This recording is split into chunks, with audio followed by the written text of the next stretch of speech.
Tinelli, ¿cómo estás, Eduardo? ¿Cómo estás, Natalia? ¿Todo bien? ¿Cómo se vivió la jornada de ayer? Primero, así. Bien, bien, digamos, fue una jornada tranquila en el sentido de, primero, de cómo transcurrió y de que el resultado también alivió tensiones rápidamente, Sí. ¿no? Es decir, por suerte, para evitar noches largas y tensiones acumuladas, fue bueno, digamos, que el resultado fuera con esa distancia que permitió descomprimir rápidamente la tensión que había, claramente, ¿no? Bien, bueno, algunas conclusiones, seguramente habrá muchísimas para sacar después de toda esta campaña y particularmente de este último mes, ¿no? Hasta llegar, desde las elecciones nacionales hasta llegar al balotaje.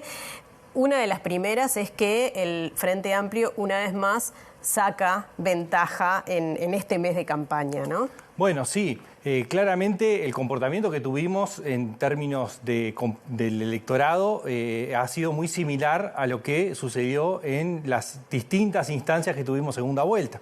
Es decir, un Frente Amplio que vota mejor en la segunda vuelta que lo que votó en la primera y una candidatura que está apoyada por más de un partido que vota menos que la suma de esos partidos en octubre. Acá tenemos el gráfico que nos muestra justamente cómo son los saldos que tiene cada partido. La barra verde, cada grupo, cada bloque, la barra verde lo que muestra es cuál es la diferencia que hay entre noviembre y octubre de la suma de partidos tradicionales o de la coalición cuando 2019 en adelante, y la barra amarilla es cuál es la diferencia que hay de votos entre octubre y noviembre para el Frente Amplio. Bien. Entonces, ¿qué vemos? Que la barra verde, que es la que muestra la diferencia que hay entre noviembre y octubre de los partidos tradicionales o de la coalición, siempre tiene un saldo negativo. Exacto. Y que la barra amarilla, que es la que muestra el comportamiento del Frente Amplio entre primera y segunda vuelta, siempre tiene saldo positivo.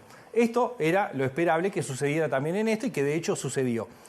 ¿Cuáles son las particularidades que vemos? Bueno, primero, el Frente Amplio creció en el entorno de 5 puntos porcentuales en el año 99, 2009 y 2014. Había crecido más en la segunda vuelta del 2014 por las particularidades que se dieron en esa elección particular, justamente en función de la creación de una coalición luego de la primera vuelta electoral y de haber producido una caída del Frente Amplio entre 2014 y 2019 que luego recapitalizó en noviembre. La caída o las pérdidas que tenía la coalición estaban en el entorno de los 2,5 puntos. En promedio había sido mayor en el 2019. La gran incógnita que teníamos en 2024 era cómo iban a ser los guarismos o los márgenes de movimiento en estos que esperábamos que fuera lo normal que sucediera. Es decir, que efectivamente el Frente Amplio, Orsi en este caso, con COSE, votaran más que el Frente Amplio en octubre y que la coalición votara menos. El gran tema era, habiendo 3,5 puntos de distancia en la primera vuelta, cómo iba a ser el comportamiento o qué podíamos esperar de ese comportamiento. Con otras particularidades distintas a las que tuvimos en la elección anterior y en las anteriores. Claro. ¿Cuáles son las particularidades macro, algunas básicas? Primero, la coalición es más chica y más compacta en 2024 que en 2019. Pero tuvimos un agregado, que no está acá en la placa, pero que es interesante mirar. En cada una de las instancias anteriores, año 99, 2009 y 2014, el voto en blanco y anulado creció del 2 al 3%, del 3 al 4%. O sea, creció entre octubre y noviembre. Entre octubre y noviembre siempre fue mayor el voto en blanco y anulado que en noviembre que en octubre. En 2019 tuvimos casi el mismo nivel de voto en blanco y anulado.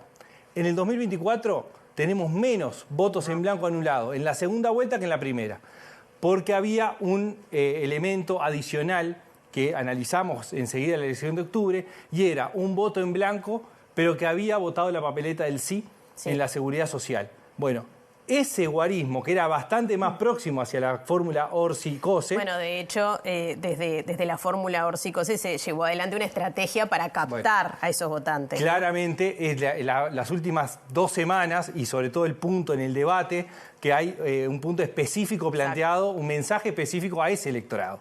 Bueno, eso probablemente haya tenido un efecto positivo para incrementar justamente el crecimiento del Frente Amplio hacia la segunda vuelta y situándolo en niveles por encima, sacando el 2019 con la excepcionalidad, por encima de lo que había sucedido en las elecciones anteriores.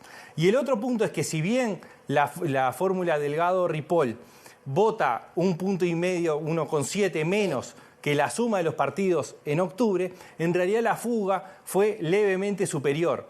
Lo que captó también esta fórmula fue una parte de los votos de Salle.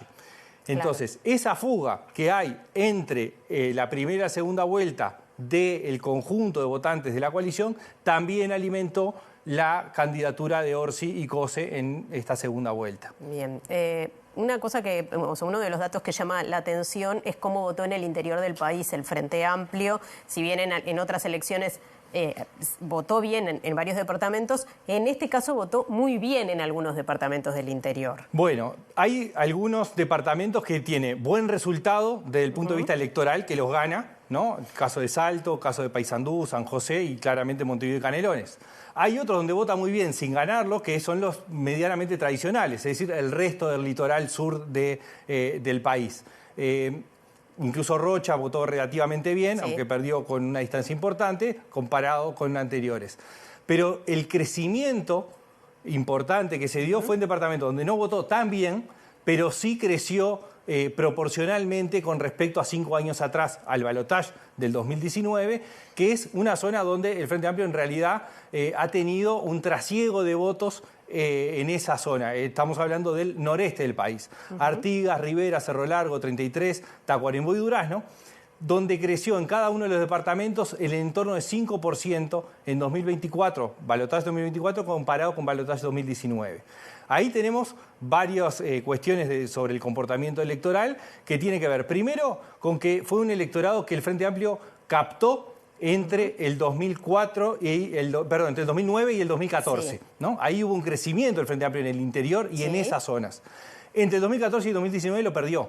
Gran parte de las pérdidas había sido algo que había conquistado recientemente ese electorado menos cercano al Frente Amplio, menos politizado del interior del país.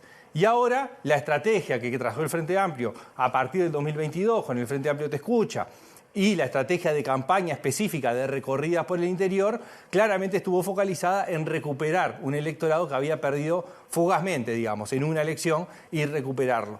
Y eso claramente fue exitoso, porque creció en departamentos que no son tradicionalmente donde el Frente Amplio vota bien, mejora sustancialmente y que también tiene otro componente adicional, que la franja contra la frontera de Brasil era una zona donde Cabildo Abierto había votado bien en 2019.